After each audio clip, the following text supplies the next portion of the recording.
Hi! பார்க்கவே டெம்ப்டிங்கா இருக்குல்ல. Butter garlic chicken எப்படி பண்ணலான்னு பார்க்கலாமா? அதுக்கு ஒரு 400 கிராம்ஸ் சிக்கனை நான் வாஷ் பண்ணி எடுத்து வச்சுருக்கேன். பெப்பர், சால்ட்டு, ஒரு 3 ஸ்பூன் கார்ன்ஃப்ளவர் மாவு, அதுக்கப்புறம் ஒரே ஒரு ஸ்பூன் இஞ்சி பூண்டு பேஸ்ட்டு எல்லாத்தையும் நல்லா கை போட்டு பிசைஞ்சு ஒரு 20 மினிட்ஸ்க்கு ஊற வச்சிடலாம். தென் அதுக்கு நடுவில் ஒரு குட்டி பவுல் எடுத்து ஒரு 3 ஸ்பூன் கார்ன்ஃப்ளவர் மாவில் தண்ணி ஊற்றி கலக்கி வச்சுக்கலாம்.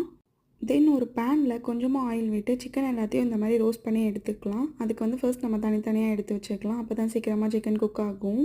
ஒரு சைடே ஒரு 7 மினிட்ஸ்க்கு நீங்கள் குக் பண்ண விடுங்க. தென் அப்புறமா திருப்பி போட்டு ஒரு 7 மினிட்ஸ் குக் பண்ண விடுங்க. குக்கிங் டைம் கரெக்டாக இருக்கும். சிக்கன் சீக்கிரமாக வெந்துடும். நல்லா ரோஸ்ட் ஆனதுக்கப்புறம் உங்களுக்கே தெரியும் சிக்கன் ரொம்ப ஜூஸியாக இருக்கும். அப்போ நீங்கள் ஒரு ட்ரான்ஸ்ஃபர் பண்ணிக்கலாம் ஒரு பவுலில். தென் அதே கடாயில் நான் 1 கப் பட்டர் ஆட் பண்ணியிருக்கேன். சில்லியையும் கார்லிக்கையும் கட் பண்ணி வச்சுருக்கேன். அதையும் உள்ளே ஆட் பண்ணிக்கிறேன். நல்லா ரோஸ்ட் ஆனதுக்கப்புறம் ஒரு 2 tablespoon tomato sauce add பண்ணியிருக்கேன். அதுக்கப்புறம் கார்ன்ஃப்ளவர் மாவை நம்ம தண்ணியில் கரைச்சி வச்சுருந்தோம் இல்லையா, அதையும் உள்ளே ஆட் பண்ணிக்கோங்க. தென் நல்லாவே திக்கன் ஆயிரும். உடனே நம்ம சிக்கன் ஆட் பண்ணிக்கலாம். சிக்கன் ஆட் பண்ணதுக்கப்புறம் லெமன் ஒரு 1 or 2 டேபிள் ஸ்பூன் நீங்கள் ஊற்றிக்கோங்க.